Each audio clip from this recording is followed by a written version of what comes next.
Karibu katika kipindi hiki cha maombi ya Agano Jipya ambacho tunakuwa nacho kila Ijumaa. Tunajifunza kuomba kiagano jipya. Maombi yanategemeana na agano lipi. Jinsi tunavyoomba inategemeana na agano tulilopo. Ni rahisi sana kuomba katika agano jipya, lakini kuomba kiagano la kale.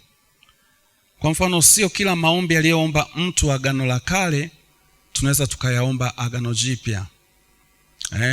Kama alivyokuwa naomba Daudi, sio kila kitu alichokuwa naomba Daudi tunaweza tukaomba sasa. Walikuwa wanatarajia ujio wa Masihi Yesu, na walikuwa mambo mengi wanafanya kwa kivuli. Sisi ndio tumepata kitu halisi ambaye ni Yesu. Zamani walikuwa wanamuita Mungu Mungu tu, lakini sasa tunamuita Mungu Baba. Zamani walikuwa wamkaribii Mungu kama Baba, lakini sisi tunamkaribia kama Baba. Makuhani, wafalme na manabii wa zamani, Roho wa Mungu alikuwa juu yao, hakuwa ndani yao, lakini sisi Roho wa Mungu yuko ndani yetu tulipozaliwa mara ya pili. Hawakuwa wana jina la Yesu, lakini sisi tuna jina la Yesu la kutumia kwenye maombi. Walikuwa hawaombi kwa kunena kwa lugha, lakini sisi tunanena kwa lugha. Kwa hiyo utakuta kuna tofauti ziko nyingi za watu wa agano la kale na agano jipya. Kwa hiyo kuomba kwetu hakuwezi kuwa sawa sawa. Naweza kusema hivi, maombi makubwa ya agano jipya ni maombi ya shukrani. Kwa hiyo unaweza ukatenga muda hata wa kufunga na kuomba asubuhi mpaka jioni kushukuru tu. Kwa sababu agano jipya kila kitu kimekwisha kufanyika. Ni imani yetu tu kuchukua, ni imani yetu tu kufanya vitu vidhihirike. Lakini leo nitaenda kufundisha kipengele kimoja cha maombi ya agano jipya ambacho kinaitwa tuombe nuru ya kuelewa. Nuru ya kuelewa. Agano jipya tunahitaji kupata nuru ya kuelewa tulicho nacho. Nuru ya kuelewa Yesu alichotufanyia. Nuru ya kuelewa nafasi zetu. Nuru ya kuelewa urithi wetu. Nuru ya kujielewa sisi ni nani katika Yesu. Kwa sababu unachokielewa unakiishi. Kitu unachokielewa, kwa maana ya kwamba ulicho na nuru nacho ndivyo utakavyoishi. Unachokielewa unakimiliki.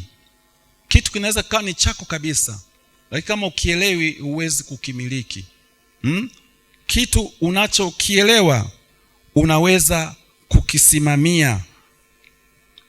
kukisimamia au unaweza kusimama juu ya kitu unachokielewa. Kwa hiyo agano jipya, vita vyetu vya kiroho sio kwamba shetani anatuzuia sana, ana nguvu sana za kutuzuia. Eneo ambalo shetani anatuzuia au anapigana na sisi ni tusielewe. Kuna siku nilikuwa ninasoma kitabu cha Waefeso pale mlango wa 1. Wakati nasoma huku ninaomba, nikaona maono mafupi, maono madogo, wanaita mini vision. Nikaona mtu amesimama kwenye meza. Sikujua ni binadamu, lakini hakuwa binadamu wa kawaida. Inawezekana alikuwa ni roho fulani. Inawaambia viumbe vingine, nasema mnamwachia wa nini? Anasoma hilo eneo, mnamwachia wa nini? Umeona? Kwa sababu hilo eneo lina hazina, lina vitu vya kimungu ambavyo kwao ni hatari. Kwa hiyo vita vya kiroho tulivyo navyo agano jipya ni kuhakikisha maadui, mashetani hawataki tuelewe. Na namna mojawapo wanatutoa kwenye focus, wanatutoa kwenye umakini. Ndio vita iko hapo tu, sehemu kubwa. Nakumbuka mtumishi mmoja wa Mungu alitokewa na Yesu. Yesu akawa anaongea naye. Alipoongea naye likatokea pepo katikati, likawa linavuruga yale mawasiliano. Linafanya yaketi akawa elewani. Kwa hiyo yule mtumishi akawa anasubiri Yesu alikemee, lakini Yesu wala hakulikemea. Baadaye akakasirika, akalikemea likakimbia. Akamuuliza Yesu, mbona ukulikemea? Akasema, mimi sio kazi yangu kukemea mapepo, nimewapa ninyi mamlaka yote. Kwa vitu vingi sisi ndo tunawajibika. Lakini narudi kwenye ile point kwamba lile pepo lilikuwa linaondoa focus, linavunja mawasiliano. Kwa hiyo adui anapigana na sisi, anatuondolea focus. Kwa hiyo vitu vingi vinavyotutokea kwenye familia zetu, watoto, uchumi, kazi, kuna mahali shetani anataka tutoe macho yetu. Na eneo mojawapo ambalo anapigana nalo vita ni tutoe macho yetu kwenye kuelewa. Unapoelewa, unapopata kitu cha kimungu na ukaelewa kwa kidaka vizuri, kunatokea vita ya kiroho ya kung'oa hilo neno. Kwa mara nyingine maombi, jiombee wakati umepata neno fulani, hapo hapo omba, sema katika jina la Yesu, ili neno nalishika, sitavurugwa na kitu chochote. Kama ni mume, mke, hata nisemesha vibaya, yani kuna namna yoyote ambayo adui atajaribu kufanya akuibie, haitaibiwa. Kwa hiyo Paulo aliombea Waefeso mwanga, kuelewa. Baada ya kumpa Yesu maisha, kukua kwako kiroho, kusimama kwako kiroho, ujasiri wako wa kiroho, nguvu yako ya kiimani, yote inaendana na uelewa wako na mwanga wako ulionao katika wokovu wako.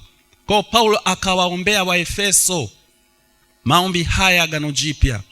Na sisi maombi haya Agano Jipya tujiombee sisi wenyewe, na tuombee kanisa, na tuombee watumishi wanaodumu kwa kutumia neno la Mungu. Haleluya, haleluya. Kwa hiyo Paulo aliliombea kanisa la Waefeso. Ukisoma katika Waefeso 1 pale mstari wa 15 mpaka mstari wa 18, anasema, kwa sababu hiyo mimi nami tangu niposikia habari za imani yenu katika Bwana Yesu na pendo lenu kwa watakatifu wote. Imani inatenda kazi kwa upendo. Maandiko mengi ya Paulo ameonyesha hapo katika nyaraka zake kwamba imani inafanya kazi kwa upendo.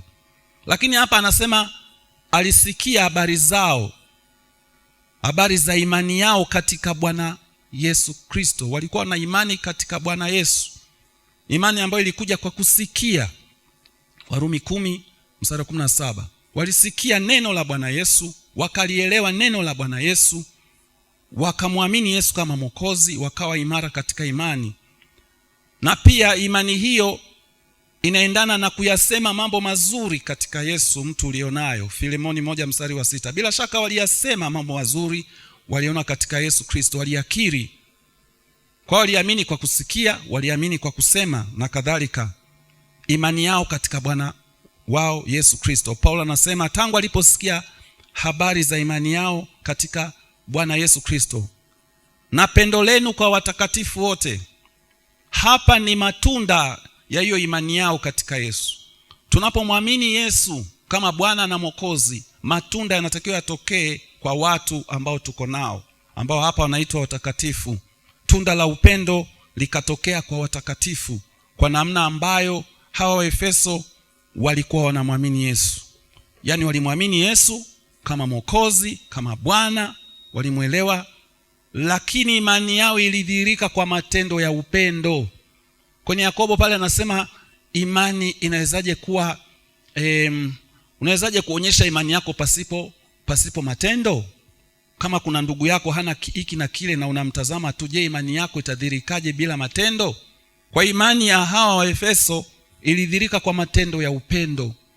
Ilidhihirika matendo ya upendo, kusamehe, kufadhili na kadhalika.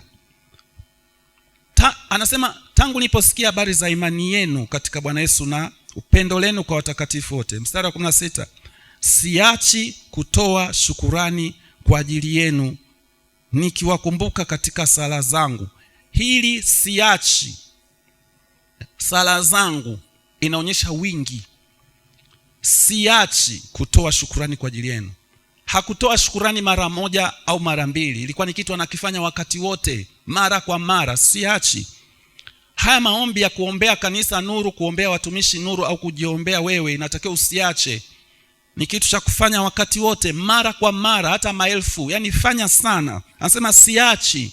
Haachi kufanya nini? Kutoa shukurani kwa ajili yao. Anasema haachi. Kumbe Paulo alikuwa anasema kitu ambacho anawaambia na wengine wafanye. Kwa sababu katika Wakolosai 4 mstari wa 2 anasema dumuni sana katika kuomba, mkikesha katika kuomba, huku mkishukuru. tafsiri za Kiswahili nyingine inasema huku na kushukuru, lakini tafsiri ni huku mkishukuru. Anasema dumuni sana katika kuomba, mkikesha katika kuomba na kushukuru. Na hapa anasema siachi kutoa shukurani. Kwa nini Agano Jipya tunatakiwa tutoe shukurani sana? Kwa sababu vitu vyote vimekwisha kufanyika kama vile nilivyosema mwanzoni. Siachi kutoa shukurani kwa ajili ya imani yenu ndio nayo katika Yesu, ambayo imetokana na kifo na kufufuka kwa Yesu, na pendo lenu, tunda la imani yenu linaloonekana kwa watakatifu wote. Wakati wote namshukuru Mungu kwa ajili ya hayo mambo. Hapa anasema kwa ajili yenu, katika siachi kutoa shukurani kwa ajili yenu, nikiwakumbuka katika sala zangu. Sio sala yangu moja, ni sala zangu nyingi. Ni kitu kinachofanyika mara kwa mara. Kwa hiyo hata sisi haya maombi ya Agano Jipya kuliombea kanisa, we kama ni muombaji unaombeaga kanisa, wakati wote utakapokuwa hapa duniani, liombee kanisa nuru. Tutaenda kuangalia hapo mbele. Na waombee watumishi wa hudumu wa Injili, wachungaji, walimu, mitume, manabii, wote nuru. Alafu liombee kanisa kwa ujumla kama ni kanisa la mahali, alafu muombee mchungaji. Na wewe jiombee, usiache wakati wote, usiache wakati wote. Alafu katika sala zako zote uendelee kufanya hivyo. Haleluya. Anasema kitu gani hicho? Anasema haachi kuomba katika sala zake. Mungu wa Bwana wetu Yesu Kristo, Baba wa utukufu, awape ninyi roho ya hekima na ya ufunuo katika kumjua yeye. Kuna roho inaitwa ya hekima na ufunuo. Wisdom and revelation. Ufunuo manake ni vitu vimejificha. Nilisema pale mwanzoni, unachokielewa unakiishi. Usichokielewa hauwezi kukiishi. Na usichokielewa kimejificha. Kitu ambacho ukielewi manake kimejificha. Unachokielewa unakimiliki. Kitu ambacho pia ukielewi kimejificha, huwezi kukimiliki. Ni kama mfano mmoja, kuna mtu wa zamani huko alikuwa hana mtoto. Kwa hiyo akawa na mtumwa wake mwaminifu sana. Akamwandikia urithi. Na huo urithi ilikuwa ni hela za benki zake, hela zake zote za benki atapewa huyo. Benki wakampa certificate ambayo inadhihirisha hiyo. Akaitundika pale kwenye sebleni. Umeona? Ambayo inaonyesha jina la huyo mtumwa na kila kitu alichopewa na bwana wake. Ila yule mtumwa alikuwa hajui kusoma. Kwa hiyo yule bwana wake akafa. Alipokufa, benki wakaona mtafuta yule mtu hawamuoni. Yule mtu akawa anakufa na njaa, nyumba imeharibika, anakufa na njaa pale. Walipofika wakawa anasoma ile certificate na huyo mtu hawafanani. Kwa sababu certificate inaonyesha ni milionea kama sio bilionea, lakini yeye anakufa kwa njaa. Kwa nini? Hakumiliki zile, alikuwa haelewi. Alikuwa hajapata ufahamu, alikuwa haelewi. Na sisi vitu vingi tumeokoka, Yesu ametufanyia kila kitu. Kwa sababu hatuelewi, hatuwezi kumiliki. Unaona? Kwa sababu hatuelewi, hatuwezi kuishi hivyo. Unaona? Kwa sababu hatuelewi, hatuwezi kusimamia haki zetu. Mfano mwingine, kuna mtu alikuwa anasafiri, amepanda meli, akawa hali paka amefika huko karibu na amefika huko anakwenda, njaa imemkaba kweli. Wakati amefika, yule mhudumu mmoja akamwambia, "Kwa nini ulikuwa huli?" Akasema, "Nilikata tiketi ya kuja huku tu, sikuwa na hela za chakula." Akamwambia, "Kwenye hiyo tiketi kuna kila kitu mpaka chakula." Kwa hiyo akaingia kule, kafika safari yake, lakini ameteseka, amekaa na njaa. Na sisi tutaingia mbinguni, lakini kuna vitu tutakuwa tumeteseka sana. Ndio maana kuna umuhimu wa kujifunza. Na hata unavyojifunza pia unaweza ukaomba kwamba, Mungu, napojifunza neno nipe mwanga wa kuelewa. Kuelewa ni muhimu sana. Na huduma ya walimu ni ya muhimu sana. Mara nyingine hii huduma ya walimu inaonekana ni kama huduma ndogo vile ya kawaida. Sio huduma ya kawaida. Kwenye kiungo cha Kristo, kwenye mwili wa Kristo, huduma zote ni za muhimu. Lakini hapa kwa sababu nafundisha, tasisitiza huduma ya walimu ni ya muhimu sana sana sana. Kwa sababu inakufanya uelewe vitu vingi, upate mwanga. Kwa kusema hivyo sina maana nyingine sio za muhimu. Inategemea na wakati upi huduma hiyo inahitajika. Sasa anasema Mungu Baba wa Bwana wetu Yesu Kristo, Baba wa utukufu, awape ninyi moja roho ya hekima mbili na ya ufunuo katika kumjua yeye. Hii roho ya hekima na ya ufunuo inaenda pamoja, na huyu ni Roho Mtakatifu, ni eneo la kiroho mtakatifu, kwa sababu Roho Mtakatifu ni roho wa hekima na pia ni roho wa ufunuo. Katika Ufunuo wa Yohana anasema nalikuwa katika Roho Mtakatifu, nikasikia sauti, akaanza kuona mafunuo. Kuna mafunuo na wewe kwa sababu ya huyu Roho Mtakatifu, roho ya hekima, utaanza kuona vitu kwenye maandiko, vitu ambavyo ulikuwa huoni, vitu ambavyo ulikuwa huvielewi, utaanza kuviona ili uviishi, utaanza kuviona ili uvimiliki, utaanza kuviona ili usimame. Haleluya. Anasema macho ya mioyo yenu yatiwe nuru. Hii roho ya hekima na ya ufunuo kazi yake ni kuleta nuru ya ndani, kujifunza vitu ambavyo hujafundishwa na mtu, kugundua vitu ambavyo hujafundishwa na mtu. Anasema macho ya mioyo yenu yatiwe nuru. Katika tafsiri za Kiingereza hapa anasema macho ya ufahamu wenu, the eyes of your understanding. Kumbe ufahamu unaona, una macho. Yale macho sasa yatiwe nuru. Naona yatiwe nuru. Kuna vitu mnavyo lakini hamvioni. Labda umeingia kwenye chumba kina giza, unaweza kuwa kuna chakula lakini ukioni ukalala na njaa kwa sababu tu hukukiona. Na sasa tumeingia katika ufalme wa Mungu. Unaweza ukawa kuna vitu vya kimungu lakini hatuvipati sababu hatuvioni.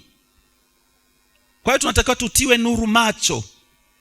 Anasema macho ya mioyo yenu yatiwe nuru. Kwa nini yatiwe nuru? Ili mjue. Ili neno yatiwe nuru, macho ya ufahamu wenu yatiwe nuru. Hii nuru inaitwa fetizo. Fetizo ni mwangaza mkubwa. Mwangaza ambao mwangaza ukitokea unafichua vitu, unaonyesha vitu. Mwangaza ukiwa mdogo, unajua mahali panaweza pakawa na mwanga ukaona kumbe kuna nyoka mahali umuoni kwa sababu yeye ni mweusi, lakini mwangaza ukiwa mkubwa unafichua, unaonyesha kila kitu. Nuru hii inaonekana pia katika Wakorintho wa kwanza 4 mstari wa 4. Wakorintho wa kwanza 4 mstari wa 5. Wakorintho wa kwanza 4 mstari wa 5, maandiko yanasema siku ile ya kiti cha hukumu cha Kristo Mungu ataangaza siri zilizojificha. Ataangazia mioyo, siri zilizojificha zitakuwa wazi. Nuru inayotajwa hapa ni hii nuru ya fetizo, ni mng'ao mkubwa wa Mungu. Hapa anasema ili mjue, aido, ili mjue, tafsiri yake ili muelewe. Ili muelewe. Vitu gani alivyovitaja hapo Paulo vya kuelewa? Anasema tumaini la mwito wenu jinsi ulivyo. Tunalo tumaini la mwito wetu, nao ni kuja kwa Bwana wetu Yesu Kristo kulinyakua kanisa. Usipoelewa, usipojua, huwezi kusimama katika imani. Lakini ukielewa, ukijua, unaweza kusimama katika imani, katika matarajio ya kumngoja Bwana. Sio rahisi urudi nyuma. Na unaweza ukamiliki hilo jambo. Yesu akija kutokea, utaingia mbinguni, utanyakuliwa. Na unaweza ukaishi katika utakatifu, utajitakasa kwa sababu unalo tumaini. Unajua mimi hizi mambo takataka za dunia zinapita, tumaini langu likoje? Mungu anatakiwa akufunuliwe. Lakini utajiri wa urithi wake, mambo ambayo unayo katika Yesu Kristo, Yesu ameyanunua, unatakiwa uyaelewe katika Roho Mtakatifu kwa njia ya macho yako kutiwa nuru. Lakini na ubora wa ukuu wa uweza wa nguvu zake, nguvu ya ufufuo inayofanya kazi ndani ya muamini. Nifundisha somo hili kuhusu hii nguvu pale mstari wa 19 katika Waefeso 1:19 na kuendelea pale, nasema na ubora wa ukuu wa uweza wake ndani yetu tuaminio, jinsi ulivyo kwa kadiri ya utendaji wa nguvu za uweza wake aliyoutenda katika Kristo alipomfufua katika wafu. Hapo ameichambua hiyo nguvu ya ufufuo ilivyo, inavyofanya kazi. Hiyo nguvu inaitwa dunamis. Lakini katika maneno aliyoyatumia pale kuielezea hiyo dunamis, ni nguvu itendayo miujiza na maajabu. Lakini ametumia neno linaitwa hupobalo pale. Hupobalo maana ni nguvu isiyowekewa mpaka, isiyozuilika na chochote. Lakini kuna neno pale ametumia inaitwa megathos. Megathos ni nguvu ambayo haiwezi kupimika kipimo chake, ni nguvu kubwa, huwezi kulipima. Lakini kuna nguvu ametumia inaitwa energy, kuna neno amelitumia linaitwa energia. Energia ni nguvu ambayo inafanya vitu kwa ufanisi na utimilifu, inafanya vizuri. Lakini hiyo nguvu ameielezea pia hiyo nguvu ameielezea pia inaitwa kratos. Kratos ni nguvu inayotisha. Kiingereza inaitwa dominion, inaita dominion.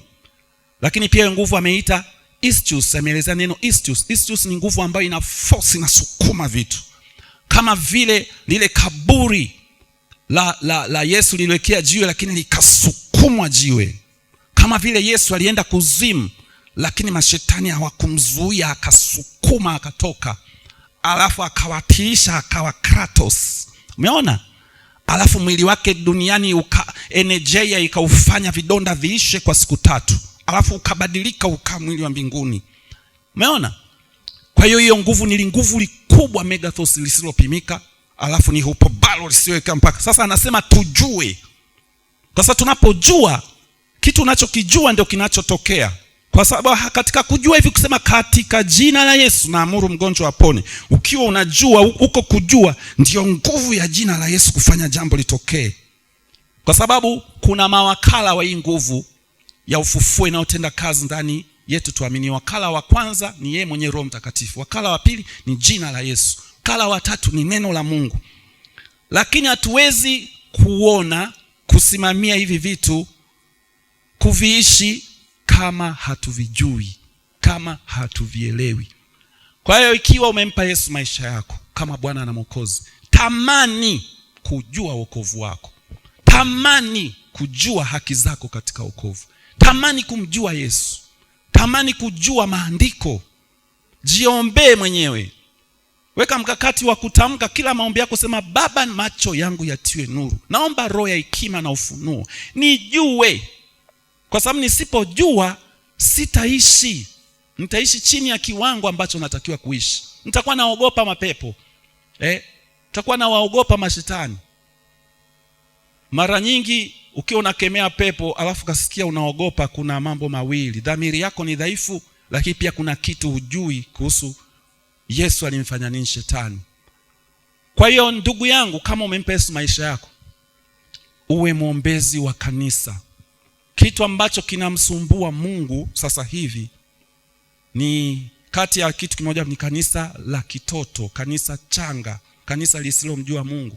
Unajua watoto hawajui haki zao. Katika kitabu kile cha Wagalatia anasema mtoto ingawa ni mrithi, lakini anaishigi kama mtumwa. Ni kwa sababu hajajua.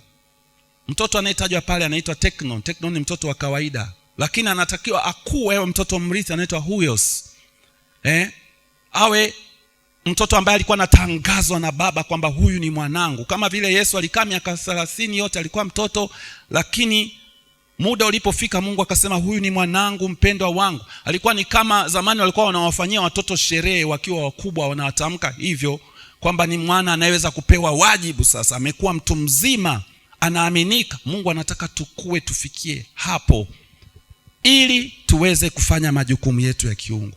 Kwa hiyo maombi ya Agano Jipya makubwa moja hapo ni kuombea kanisa, macho ya kanisa yatiwe nuru, kanisa lijue. Hebu sema kanisa lijue. Lijue mambo ya Mungu, lijue neno la Mungu. Unaweza kuanza kuomba kanisa lijue neno. Na huku kujua ni kupata mwanga ili kujua siri, vitu vilivyojificha katika neno. Lakini unaweza ukaomba kumwombea mchungaji naye ajue neno. Lakini unaweza ukajiombea mwenyewe na wewe ujue. Bwana asifiwe. Tukiomba kama Paulo alivyoomba, anasema siachi, tukiomba bila kuacha. Alafu anasema katika sala zangu, tukiomba katika sala zetu zote pamoja na shukurani, tukachanganya pamoja na shukurani. Mara zote ukiomba shukuru. Kwa mfano unasema Baba, nakushukuru kwa ajili ya Yesu aliyelinunua kanisa lako, aliyelilipia, aliyelipa mamlaka, aliyelipa jina la Yesu. Asante. Naomba macho ya kanisa zima, washirika hawa, yatiwe nuru, wajue haki zao katika wokovu, wajue tumaini lao katika wokovu, wajue mamlaka. Hivyo na kesho ukarudia, na kesho kutwa, na wewe mwenyewe ukajiombea, utashangaa Biblia ukiifungua mwanga unatokea, unaelewa vitu. Na jinsi unavyoelewa ndivyo jinsi unavyokuwa. Wachungaji wenzangu, watumishi wenzangu, walimu, huduma 5 hizi tunahitaji sana macho ya kujua. Kwa ni maombi makubwa ya kujiombea sisi wenyewe binafsi. Basi leo tutaenda kuliombea kanisa la mahali hapa. Mungu awatie nuru, watu wajue, wawe na ufahamu wa rohoni. Wanaposikiliza mahubiri, wasisikilize tu sauti ya yule mhubiri, bali mwanga utokee, waelewe kitu anachokisema kiroho Mtakatifu. Wanaposoma Biblia, wasisome tu, mwanga utokee. Wanapotafakari neno la Mungu, mwanga utokee. Haleluya. Huu mwanga unatokea unaposoma, unapotafakari, unaposikiliza. Mara nyingine hata unapotembea tu, kuna maandiko yanakuja yanakupa mwanga, alafu unayasema, alafu unayaishi. Kwa kufanya hivyo, tunaweza tukauelewa wokovu wetu, tukauishi wokovu wetu ambao Mungu anatarajia kwa kiwango hicho, tukamiliki haki zetu na tukasimama katika yale ambayo Mungu ametupa tuyasimamie. Hebu sema: Yesu Kristo, katika wewe macho yangu yanatiwa nuru kwa roho ya hekima na maarifa katika kukujua wewe. Basi asanteni, tutaingia katika maombi sasa katika jina la Yesu. Amen.